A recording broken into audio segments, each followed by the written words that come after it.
Bonsoir, bienvenue dans ce bref tour de l'actualité. Le chef de l'État, le président Alassane Ouattara, poursuit la visite officielle qu'il effectue dans le Royaume d'Arabie Saoudite et l'un des points forts a été un échange avec la communauté ivoirienne. La communauté ivoirienne en Arabie Saoudite est forte de 1500 membres et ces Ivoiriens se sont engagés au cours de cette rencontre d'accompagner le président de la République Alassane Ouattara dans la mise en œuvre de son ambitieux programme de développement économique et social.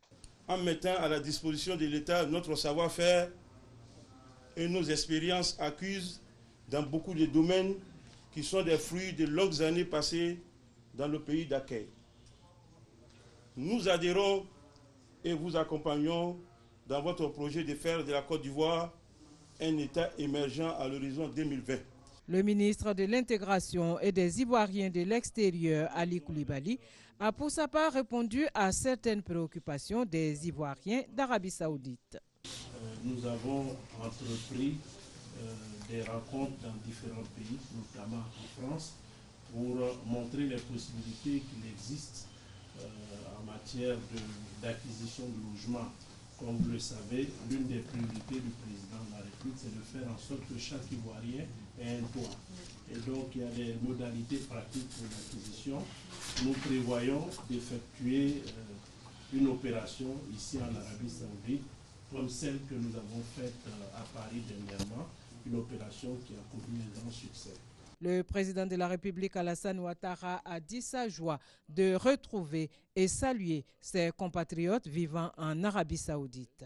L'Arabie Saoudite qui pour lui est un pays important pour la Côte d'Ivoire. Cette partie du monde est très importante pour la paix dans le monde, pour le soutien au développement.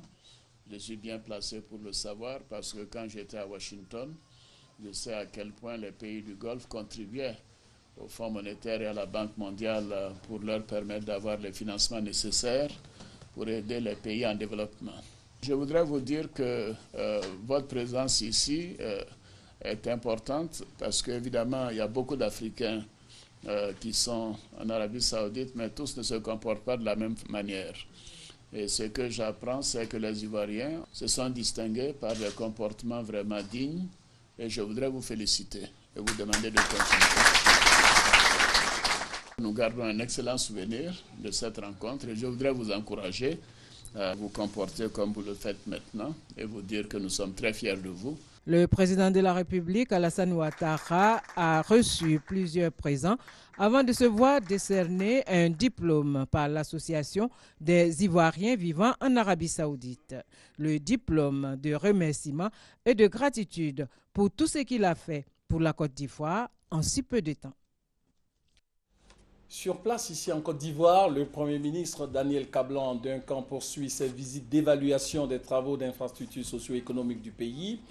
Le chef du gouvernement ivoirien était récemment sur le chantier de construction du pont de Jacquesville pour sa troisième visite d'évaluation des travaux.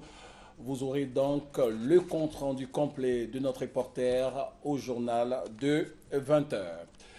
L'actualité nationale, c'est aussi ce bilan 2014 du CEPICI, le Centre de promotion des investissements en Côte d'Ivoire.